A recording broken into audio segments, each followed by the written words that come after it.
Olá, você que está nos escutando. Eu sou Heloísa Portugal e esse é o nosso podcast Pode Falar Direito. Um podcast de iniciativa dos cursos de Direito da Universidade Federal de Mato Grosso do Sul, em parceria com a Rádio JFM. Olá, pessoal, e hoje estamos com um episódio especial com a greve dos transportes coletivos no Rio de Janeiro.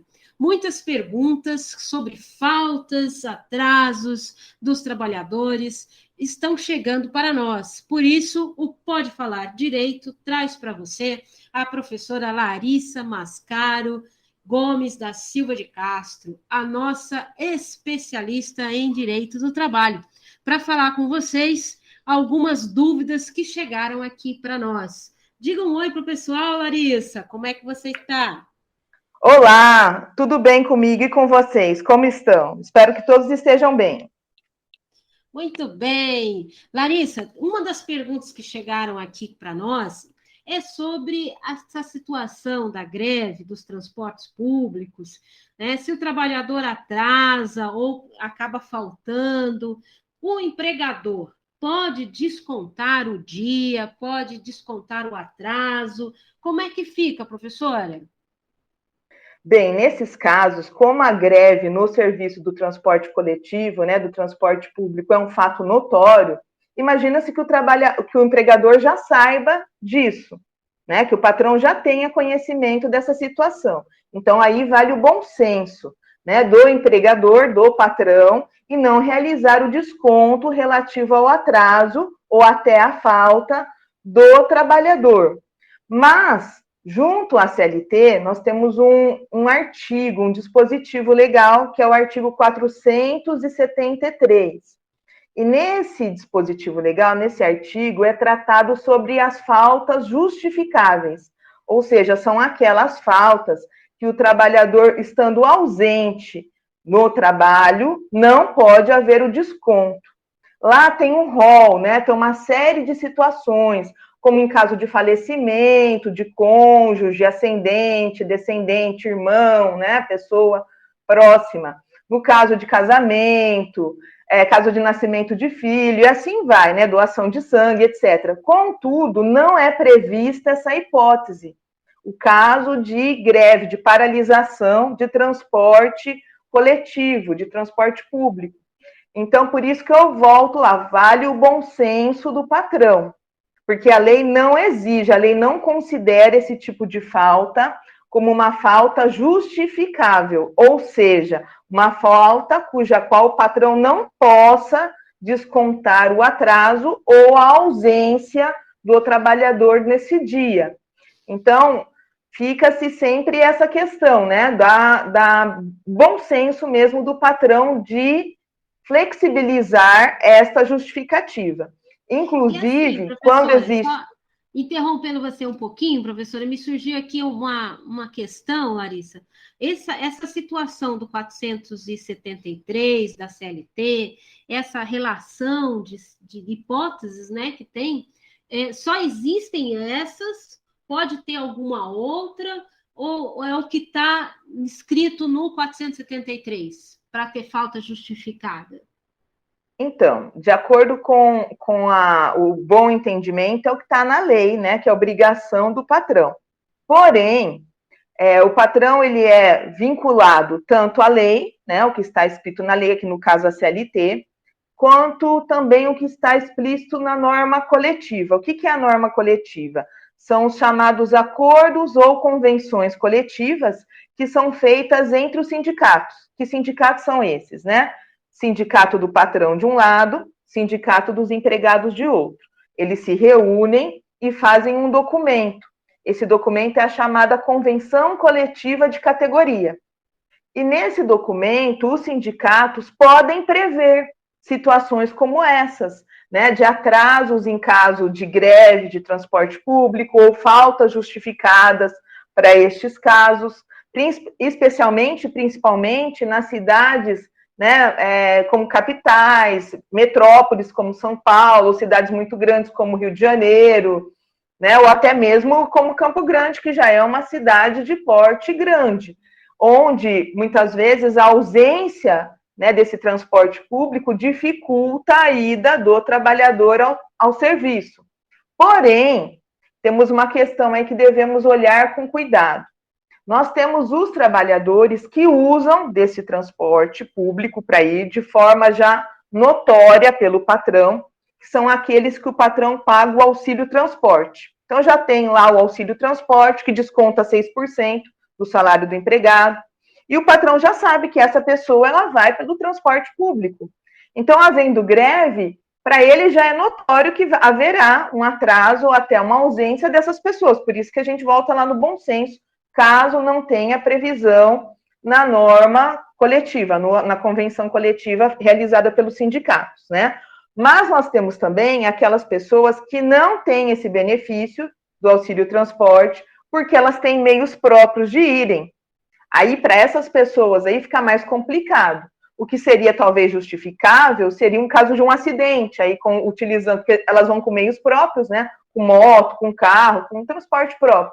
E aí, se elas sofrerem algum acidente nesse trajeto, aí também elas podem justificar com boletim de ocorrência, né? De que houve acidente, ou se for um acidente que até deu no noticiário, com a própria notícia, né? E ali está relatada ela como vítima e tudo mais, ou até o atestado médico, mesmo que daí já entra numa questão de saúde. E aí, sendo questão de saúde, a falta é justificável. O pessoal que está nos escutando, é importante também a gente ressaltar que sempre é bom uma boa relação empregado-empregador, né, Larissa? Em que, havendo atraso, havendo situações, mesmo que não estejam previstas na lei, o empregado pode comunicar ao empregador e o empregador pode considerar aquela situação e não descontar. Como é que fica essa situação assim, Larissa? Mesmo que não esteja ali na lei, não esteja conversado ou não esteja na convenção, como a senhora colocou. Se tem uma situação emergencial que não está ali prevista, o empregador, ele pode considerar, ele tem essa liberdade com o empregado, pode isso?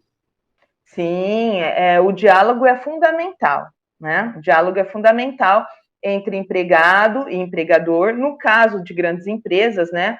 Entre o setor de recursos humanos, o RH, e até a chefia, né? Então, é fundamental que haja sempre estabelecido um bom diálogo, uma boa tratativa entre empregados e patrões, né? Ou entre chefia e o empregado. Isso é fundamental. E o patrão, ele tem a liberalidade, sim, de acolher essa justificativa e não realizar nenhum tipo de desconto. Ele tem essa possibilidade. É algo que ele faria de forma espontânea. A lei não vai obrigá-lo, mas ele pode fazer. Até porque é interessante, principalmente no caso de greve, a gente tem uma legislação, que é a chamada Lei de Greve, que é a Lei 7.783 de 1989.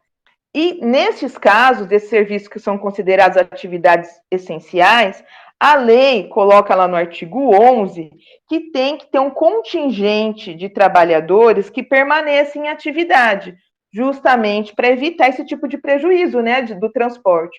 Mas a gente sabe que, às vezes, o contingente de trabalhadores, o quantitativo, né, de trabalhadores que fiquem em atividade, ainda é muito reduzido para atender a população. Então, há, de fato, esse prejuízo no transporte.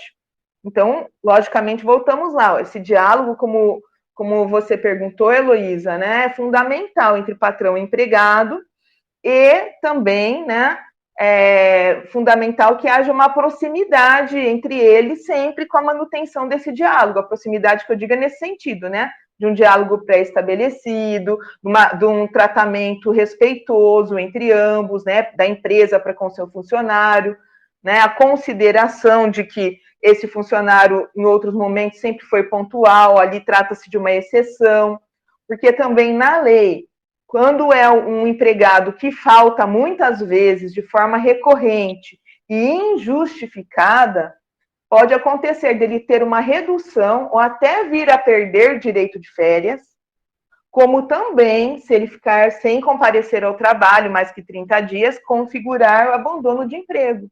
Isso é importante, hein, Larissa, que você acabou de falar. abusos, né? Da mesma forma que temos situações de empregador que às vezes não cumpre as normas, também temos empregados, né? Que acabam abusando da situação, sempre atrasando, faltando, sem justificativa. Também é importante esse alerta. Vejam só, pessoal, se há um atraso, né, recorrente, você pode ter descontado nas suas férias. Olha o que a professora Larissa colocou. Então, faltas, né? Importante que sejam faltas. Assim, o atraso vai decorrer mais de um desconto, mas também o atraso recorrente pode fazer com que esse trabalhador seja caracterizado que há um desinteresse, né, na realização do trabalho, uma desídia, uma preguiça, né, uma má vontade, e também seja a demissão por justa causa. É importante, né? Então, vejam só, nós todos somos trabalhadores, nós temos que exigir os nossos direitos, mas também cumprir com as nossas obrigações. Lembrado, bem lembrado isso, né, Larissa? E o patrão também tem suas obrigações, né? Que é a sua obrigação de tratar educadamente com o seu empregado, de respeitar os direitos dele, como pagamentos pontuais com relação ao salário, né? Acompanhamento. Não aceita a minha justificativa comprovada. Por exemplo, um atestado médico. Se eu apresento esse atestado médico e o empregador não aceita, e mesmo assim desconta o dia, como é que fica? Por lei ele teria que aceitar, né? Porque se esse atestado médico ele for num quantitativo de dias em que a pessoa não vai entrar de licença pelo INSS, o patrão tem que acolher. E nesse caso, se ele não acolhe o empregado, ele tem que recorrer. Ele pode recorrer tanto, né, procurando o sindicato, como procurando um advogado particular ou até público, né, que possa atendê-lo relativo a essa questão. E também, né, pode procurar o Ministério Público do Trabalho, se isso é algo recorrente, que não acontece com vários empregados, porque é algo que diz respeito à saúde do trabalhador. Pode procurar também o próprio Ministério atual, né, Ministério da Previdência e Trabalho, porque lá tem os auditores fiscais do trabalho, que fiscalizam se as normas trabalhistas estão sendo cumpridas corretamente nas empresas. Então, é um direito do trabalhador. Se ele está doente, ele tem um atestado médico, que ele foi em consulta médica, inclusive se ele for acompanhar em consultas médicas, né, o companheiro ou companheira, né, em situações, por exemplo, como gestação, é um direito de acompanhar a pessoa, né, que está gestante. Então, no caso do cônjuge gestante, tem direito até 2 consultas médicas para acompanhar o pré-natal, porque é aquela participação, né, do intuito familiar, de estar acompanhando o desenvolvimento do próprio filho, assim, filha. Se eu for acompanhante, eu também posso faltar justificativamente dentro desse limite da lei? Isso, de até 2 dias. Que legal, olha só. E também para acompanhar filhos, né? Um dia por ano para acompanhar filhos em consulta médica, filhos que tenham até 6 anos de idade. Fica a dica, pessoal, fica o alerta. É importante nós conhecermos essas situações. Larissa, você tem um último recado para dar para o pessoal que está nos ouvindo sobre essa questão das faltas e atrasos, Larissa? É importante também dizer que os atrasos, né, por lei, de até 5 minutos, né, na entrada ou na saída, ou seja, totalizando até 10 minutos no dia, no registro do ponto, esses daí não podem ser descontados. Não tem problema, não pode ser descontado, como também o empregado não vai ganhar hora extra. Muito legal, muito obrigada. E aí agradecemos. Esse foi mais um episódio, e um episódio especial do nosso Pode Falar Direito, em parceria com a Rádio JFM. Muito obrigada, professora, a todos que ficaram conosco, e acompanhem os nossos episódios semanais, às segundas-feiras, 11h30 da manhã. Aqui, um grande abraço a todas. Muito obrigada, professora. Até a próxima.